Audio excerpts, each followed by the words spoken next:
We had a client, there was two daughters, and their mother had dementia, and she was progressing. She also had COPD, and she just had a lot of health issues, but her mind was going, and she was at a point where she was no longer really vocal or what have you. We had two daughters who were trying to care for them, and one of the daughters, both of them were still fairly young, and one of them was still working during the day, and the other one had a business that she could be more in the home and be able to work. Like, she ran a business out of her home. The other one was a school teacher. So the two girls were basically playing tag. One would stay awake all day and try to work from the house and everything else, and she'd go home and sleep, while the other one was in the classroom all day, and they'd come over and try to stay awake all night because their mother was a fall risk. She'd forget that she wasn't supposed to get up.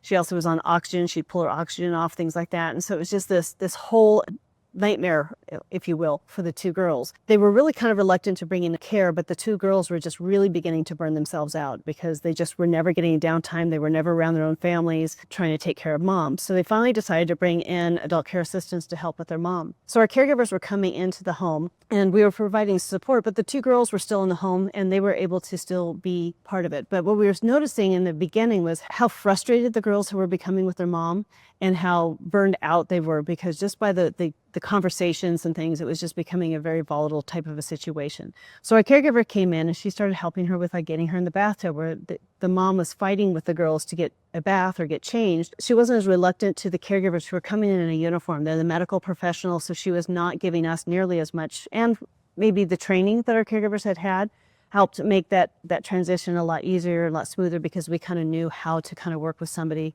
with some of the behaviors that we were seeing and things. So the two girls weren't necessarily responsible for a lot of those daily activities that can be so difficult. As the time kind of progressed and we had been in the home for a while, the girls were kind of relaxing a little bit more and being able to kind of do a little bit more of their own thing, but they still wanted to be there and be there to support their mom, so they were. And one day our caregiver was in the kitchen and mom was in her recliner chair and music was playing. And one thing I noticed every time I'd go into this home to visit this family, music was always playing in the background. And one thing that we learned was that it turns out that this woman was a professional dancer.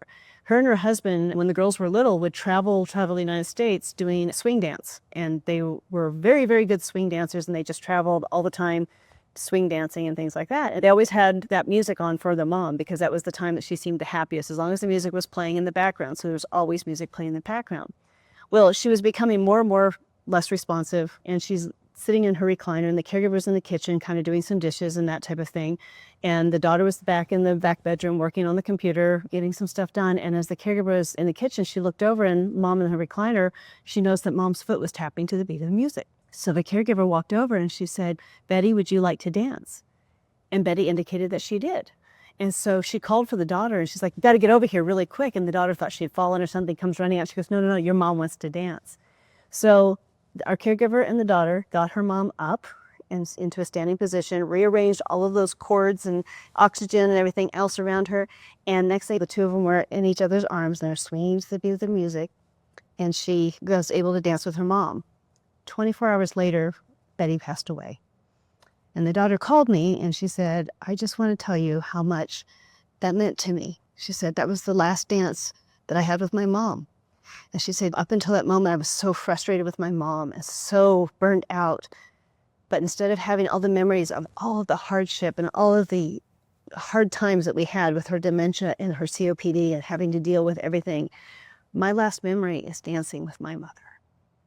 And so she got to have her last dance. That means something to me because my own grandfather, we used to dance. He had a little square, like 2x2 foot entryway to his little farmhouse.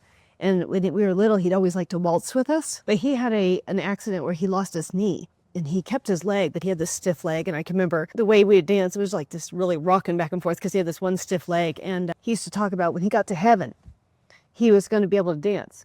And the day he died was the first time I ever heard "I Can Only Imagine." And so that makes me think of him.